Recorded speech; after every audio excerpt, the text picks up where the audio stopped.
देखिए, सात जैसे आपने कहा कि राजस्थान विधानसभाओं में उपचुनाव है। सातों सीटों पे भारतीय जनता पार्टी के उम्मीदवार घोषित हो गए हैं। नामांकन की प्रक्रिया चल रही है। कांग्रेस तो उम्मीदवार घोषित करने में ही बहुत देरी कर चुकी थी और भारतीय जनता पार्टी ने सही समय पर जो उम्मीदवारों की घोषणा की, उससे भी वातावरण हमारे पक्ष में बना है। और आज हम झुंझुनू विधानसभा में खड़े हैं।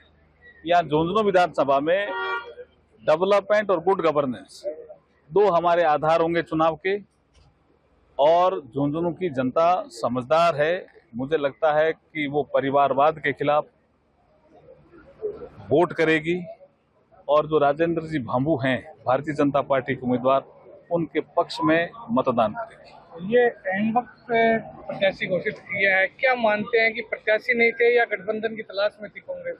मुझे लगता है कि लोकसभा चुनाव में जो उनकी नीति थी उसमें अचानक कोई परिवर्तन किया उन्होंने, उससे उनके जो सहयोगी दल थे वो नाराज हो गए, इसलिए देरी हुई। वो तो उनका काम है।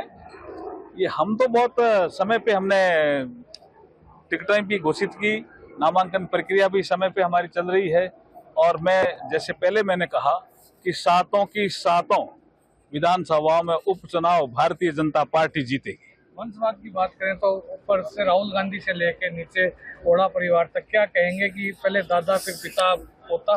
देखिए, भारतीय राजनीति बेसिकली परिवारवाद के खिलाफ है। परिवारवाद को भी कुछ लोग ऐसा कहते हैं साहब, बीजेपी में भी तो उस के आदमी को टिकट दे दिया। हम कहते हैं कि पार्टी को कंट्रोल कौन कर रहा है, विषय परिवारवाद वो है।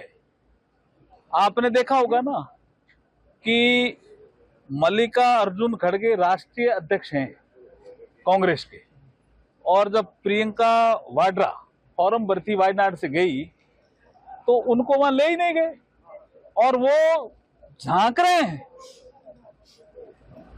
ये दलितों का अपमान।